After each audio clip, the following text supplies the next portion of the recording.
Yes. So today we'll be dealing with psychology and other disciplines. And yes,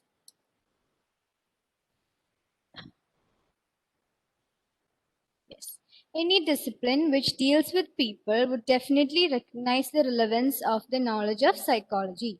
Similarly, psychologists also acknowledge the relevance of other disciplines in understanding human behavior.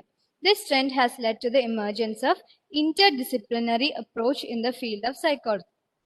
So, until now, whatever that we have learned in psychology, based on the introduction to psychology, we have told in almost all classes that there'll be some point in life where we have to deal with psychology. Yes, wherever you go, in whichever context you're in, there is some element of psychology here and there. In all your environments, inside in your internal environment, also in your external environment, also there is some part of psychology in it. So, in whichever field we are considering, I hope you all can see this picture on the screen, right?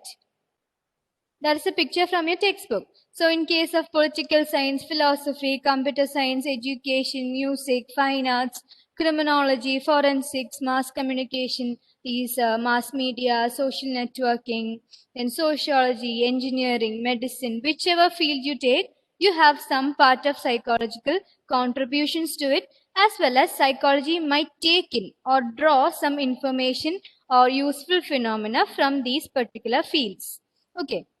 So here what we are discussing is interdisciplinary approach of psychology. That is, psychology as such is a knowledge discipline, and psychology along with the other disciplines, how well they go hand in hand with each other. We are going to see each discipline and the relation to psychology and their interactions. Okay.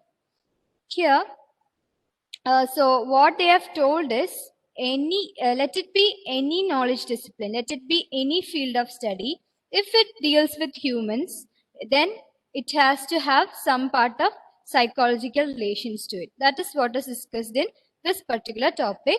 What was the topic? Psychology and other disciplines. So the first one that we're going to see is philosophy. What is philosophy? Philosophy is a set of ideals, standards, or beliefs used to describe behavior and thought. So I have a particular philosophy of life. I have this ideal, or I have this particular standard that I have to live up to. Similarly, each human being or each individual has his or her standards or his or her belief system that I have to reach this particular goal or I have to live up to this particular standard. And each person will have this particular philosophy in life. Similarly, the philosophy as a field of study, it deals with general and abstract topics. We can't define them as such. Just like love. Love is a form of philosophy. We can't describe or define it in a very concrete term. It is pretty abstract in nature. Means we can't pinpoint each and every element of it. We all are familiar with this caption, right? We can feel love, but we can't see it as such. Such topics or such concepts are termed to be abstract in nature or general in nature. Such topics are dealt with in the field of study called philosophy. So earlier, before 19th century or before the end of 19th century, all these topics like motivation, emotions, the driving force that leads us to certain behaviors, all those things were philosophical in nature. Philosophers were the ones who were interested in these particular topics. So later what happened is psychologists adopted experimental approaches and so contemporary psychology emerged. So philosophers started studying all these topics. Later on, psychologists started conducting experiments. It started with William Wundt, who established the first psychological laboratory. And later on, other psychologists also started studying this, and then that is how contemporary psychology emerged. Means psychology that is now. That is how it emerged. So when we studied the schools of psychology, we told the initial concepts in psychology, they were taken from philosophy. Philosophical roots of psychology is important.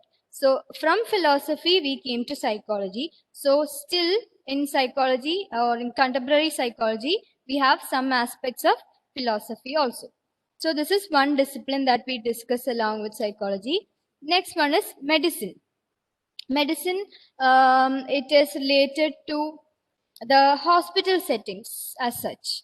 Okay, here psychologists have a major role in hospitals too, in preventing people from engaging in health hazardous behaviors, adhering to the prescribed doctor's regimen, handling patients in the ICU, that is intensive care unit, post-operative care, dealing with physically challenged people or the ones with cancer, AIDS, etc. So, when in a hospital setting, uh, they work as a team. The team might include the clinical psychologist, maybe the psychiatrist, or the physician, the physiotherapist, the nurses, the psychiatric nurses specifically, then the general practitioners, psychiatric social workers. All these people work together. Even if it is a single case, means regarding a single patient, they work together, join the team, and they prescribe what all therapies or treatments have to be done with this particular patient. Okay. And here, the activities that they do, one is preventing people from engaging in health hazardous behavior. For example, conducting prevention campaigns for alcoholism, cigarette smoking, etc. Maybe helping them to adhere to prescribed doctor's regimen. So there are some patients who are not willing to follow the prescribed medicine or the prescribed treatment. So such people require the help of a psychologist.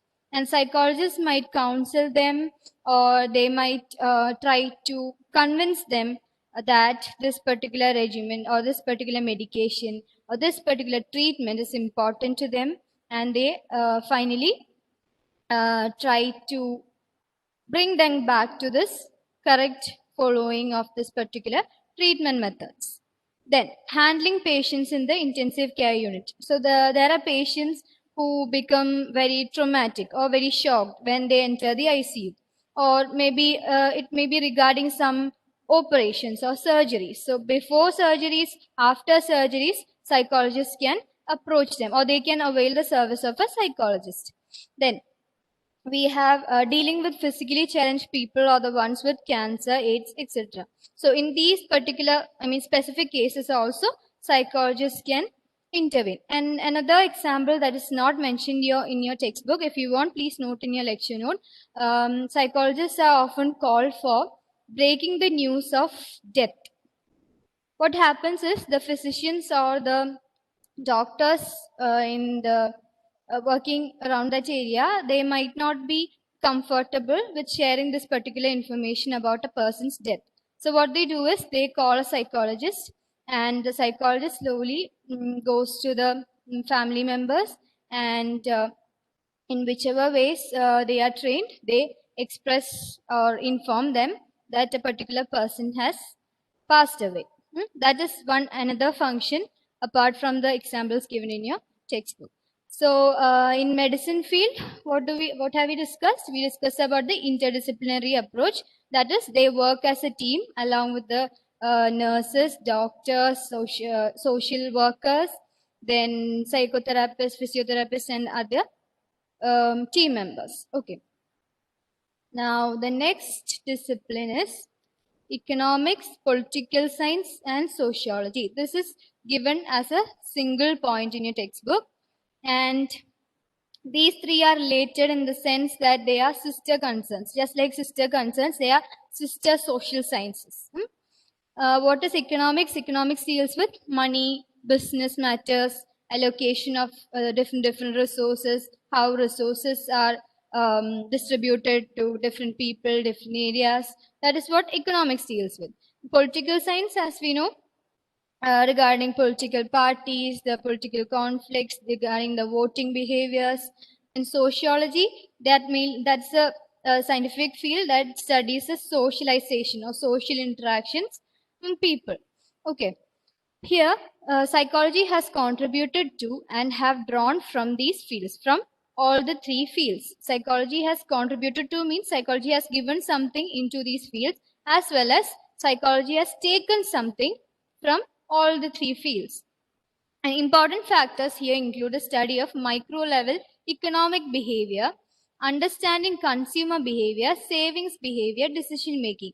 All these are related to economics, how consumers might behave, how consumer behavior can be modified according to certain psychological principles, how can we motivate them or how can we persuade them to buy a particular product, how can we increase the profit of a business. All that factors are dealt with in relation to economics. Then political science, what do we have? Exercise of power and authority, nature of political conflicts, voting behavior. So how likely are they to vote for a certain political party, or how are political conflicts or fights between different political members or candidates or parties happen. Then how is power and authority exercised? Then we select our leaders through voting, yes. And how do they exercise power and authority? That is also studied in relation to psychology as well as political science. Then what do we have? Then we have sociology. In sociology, issues related to socialization, group behaviors, intergroup conflicts, etc. are dealt with. We studied in social psychology about social interactions, then how groups are formed, how conflicts happen among the group members of a single group, how fights happen or conflicts happen between different groups. All those are dealt with in sociology in relation to psychology. So that is about economics, political science, and sociology. Now, next one is computer science. Computer science, I hope it is somewhat familiar because we have dealt with the information processing model, the memory, and everything. Who would like to share something about this computer science and human mind? Come on, Aishwarya, can you help? Our mind is just like a computer. Yes, and Takes up information and then stores, and when we want, we remember or brings out what we have stored. yes, okay, that is correct. In computer science, it has been making efforts in mimicking the human mind. We have been telling this since day one. Similar to the computer system, we have our human mind. It is similar in different aspects. We'll see what all are they. It can be seen in terms of how the computer is structured. The structure means the storage, the retrieval, all those systems. And we also have certain organizing systems in the human body. Yes. Similarly, the computer also has a structure. Then its memory, storage options, sequential or parallel processing of information. Sequential or parallel processing of information means either information processed in a sequence, in a series, or parallel processing, that is simultaneous processing happens. At a time, two informations or two or more informations can be processed. This same thing happens in computer as well as a human mind, or human mental processes are also similar. So that is what is dealt with in computer science. And something that is not given here is regarding artificial intelligence. Yes, technology has been advancing day by day. So at this particular field, like artificial intelligence, that has also improved, and they are trying to build certain things, robotics and all, to assist humans, which are similar to humans and which have something similar or common to the human mind or human mental processes and behaviors. They're trying to build something similar to that. So that is also one point regarding computer science. The next one is law and criminology, which is a very interesting field. In law and criminology, we have a wide variety of roles for a psychologist. One is eyewitness testimony. Eyewitness testimony means the statement or the statement given by the witness regarding any particular crime scene, or maybe regarding any culprit or any accused person. So the whatever the eyewitness tells, or whatever information that the eyewitness gives is regarding the eyewitness, is termed as the eyewitness testimony. And then what efficiency of the witness, the psychologist might be interested to know how efficient is this particular witness to give his or her testimony. Is this valid or not? So psychologists might help in judging that. Then what happens? Factors influencing the decisions taken by the jury. So the jury members, they take a particular decision, and that is very vital information. That is a very vital decision to make, whether to punish this person, whether to set him free, whether to send him to jail. All these factors are dependent upon that particular decision of the jury members. So psychologists might help the lawyers or the police officials or the other members of the court in deciding what factors might influence the jury members. That is also important here. Then the signs of guilt in the accused or culprit. You might have seen the film Predam. Yes, Predam 2 and all those series. Yes, in that he tries to study the body language of people, and the hero judges the people based on that. Yes, and that is he was his character was a mentalist, but psychologists also, if they are well versed in body language and micro expressions of people, they can judge whether the accused or the person is a culprit or not. Okay, by studying the body language and expressions of people. Then the degree of punishments. They might help the jury members in deciding the degree of punishment. What degree of punishment does this person require? All those can be studied. And another thing related to this law and criminology is forensic science. In forensic psychologists, there is a post called forensic psychologists. They might engage in training police officials. Means they also have certain amount of stress, and also psychologists try to train them. Then they help in the crime scenes to find out certain evidences. All those are certain functions done by psychologists here. Okay. Now the next one, mass communication. Mass communication is yet another interesting field.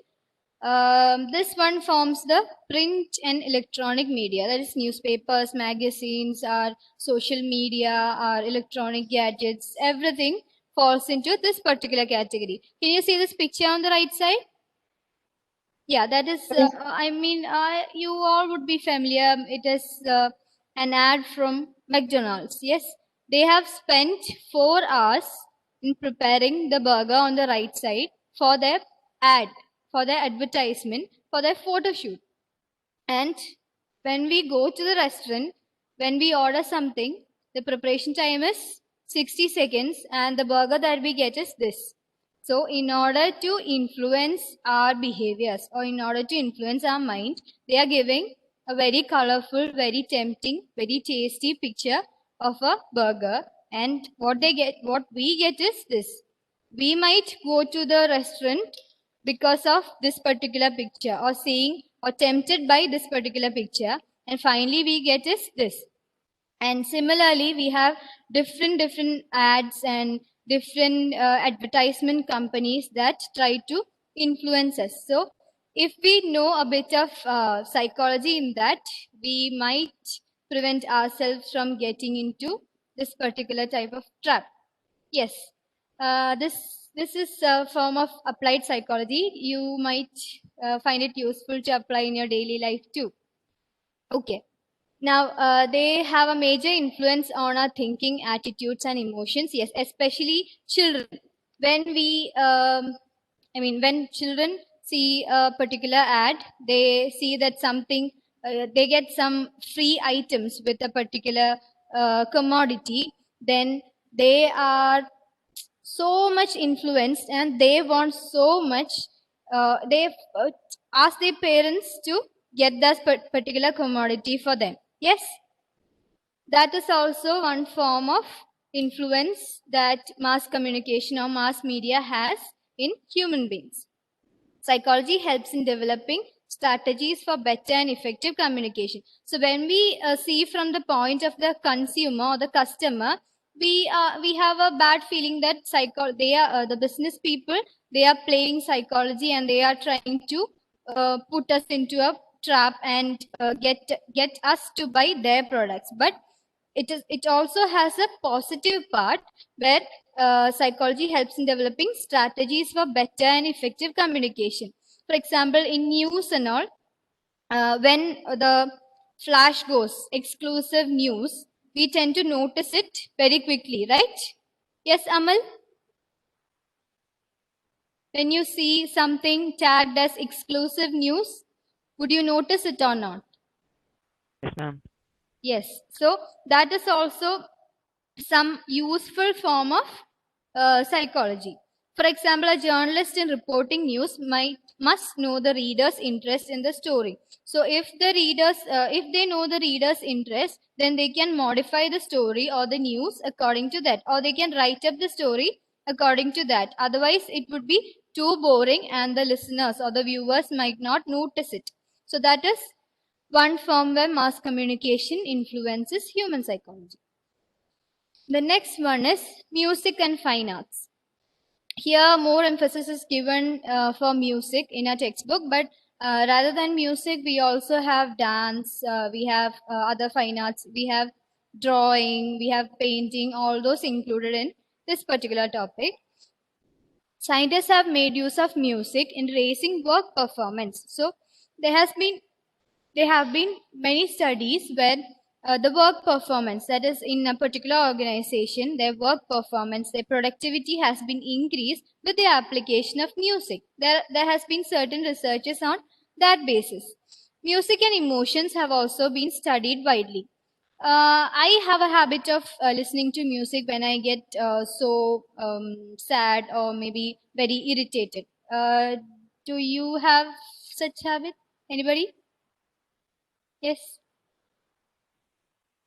Yes, ma'am. Yes. Okay. So after hearing that particular music, what do you feel? Relax.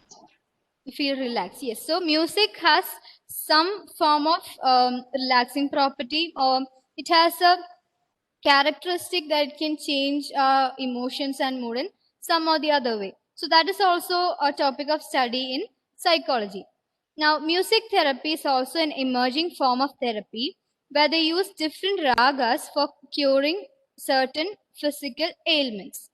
Not only physical ailments, music therapy it is just an emerging field. I think in Cambridge they have a full-on course regarding this particular music therapy, a certified course, and only in certain small number of colleges we have the course in music therapy. So it is just emerging, it is just growing or developing, and in that what they do is they use different ragas in music, and they use this to heal physical ailments. We also use music for meditation purposes, for relaxation purposes and all. Not only physical ailments, for psychological issues also we have started using music or music therapy. So that is all about music and fine arts. Now the next one, architecture and engineering. At first glance, you might feel confused. What psychology has to do with architecture and engineering? Uh, Something. Yes, an architect must satisfy the client by providing mental and physical space through the design and satisfy them aesthetically. Similarly, engineers must also take into account human habits in their plans for safety, for example, on streets and highways. Whatever commodity this particular architect or the engineer is trying to make, or what building, maybe buildings or the machines or roads, the streets, whatever they are trying to make, they need to design it in such a way that their customer gets satisfied seeing the particular design, or they have to be satisfied aesthetically. Aesthetically means they have gained their pleasure and become happy. They have aestheticism means something Ma'am, your which voice is breaking. voice is breaking. Is it clear now? No? Can you hear me? Oh, we are having a network problem. Just a minute. Is it clear now? Ma'am, it's still breaking. Oh, just a minute then.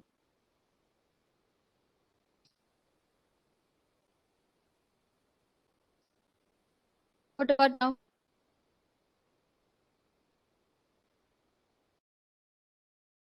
Oh, I'm still. wait, I'll stop it and start again.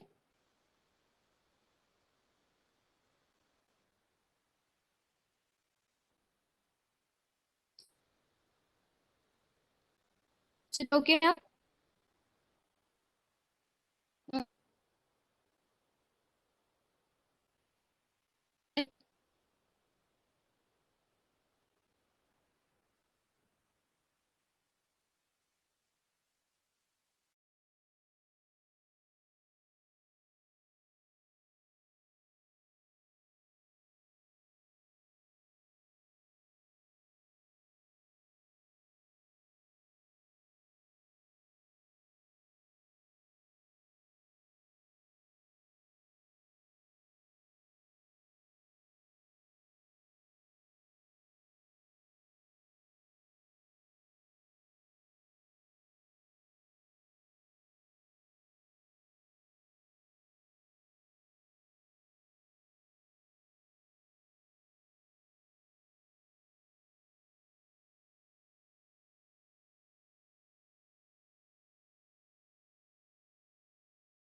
Can you hear me now?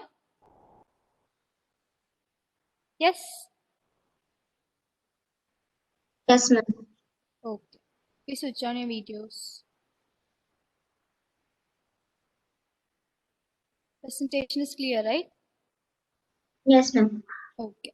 So the last one is architecture and engineering, and we were talking about aestheticism. Yes. Here, Yeah, we were talking about aestheticism. It is aestheticism, that is a term used to describe a sense of beauty. So when we build a new home, or when we build a new house, we are so specific about its architecture, right?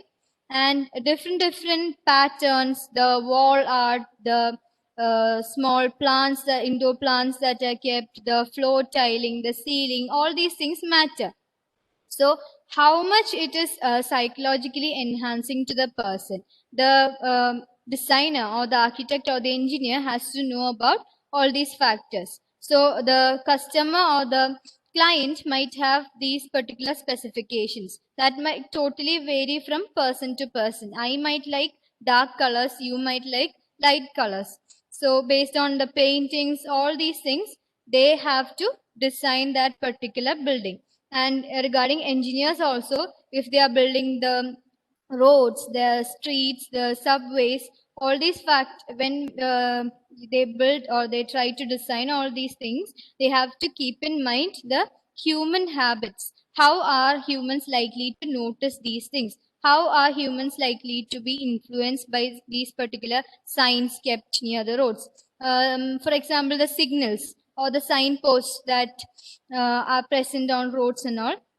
How likely are people or humans to notice that particular signboard? How, which color should it be given, or how much big it should be? All those factors are somewhat related to psychological factors also. So if these architects or engineers take into account the psychological phenomena or principles regarding these factors when they design their own things, then it would be more easier or more appealing to them or the customers. Yes, the psychological knowledge helps in a big way in designing of all mechanical devices and displays. That is the conclusion. So that was all about the disciplines. I'll just go through the slides once more. So psychology and other disciplines, and we discussed that whichever knowledge of discipline it might be, if it deals with humans, then it has to deal with psychology too. And the first one we saw was philosophy. Earlier, philosophical concepts emerged, and later on came to psychology. Then medicine, they work as a team in a hospital for different engaged in different activities. Then we saw economics, political science, and sociology. They are related to the different social sciences, and they have different activities concerned in each field. Then we have computer science, which we already discussed regarding the storage, retrieval, all those processes, and the computer system as a whole. Then we have law and criminology. In that too, we have different activities done or different processes going on, like eyewitness testimony regarding the jury, regarding the culprit or accused, and regarding the punishments and all. Then we have mass communication. This includes both the print as well as electronic media, and the way these mass communication or mass media try to influence humans. That is also another part here. Then we saw music and fine arts. You can also write about dance and other art therapy if you want. In your textbook, only music is dealt with. Then we have architecture and engineering finally. So this is all about psychology and other discipline. Do you have any doubts? Sana, are you able to follow? Yes. Okay. Anybody else? Any doubts? Sana, do you have any doubts? No. Yes. Anybody else? No? Okay. So probably tomorrow we'll be winding up the chapter. Please read through all these portions. Okay. Otherwise it will be very difficult to go to the next chapter, because this is the basis, this is the foundation. And based on this, these fields, we are going to learn more about psychology. Okay. I'm not giving you any other assignment. Read the textbook and come. And read the textbook completely till the last page. We just have a small portion to take tomorrow. and we'll probably discuss the questions also. So read through and come. Okay, thank you. Thank you, ma'am. Yes.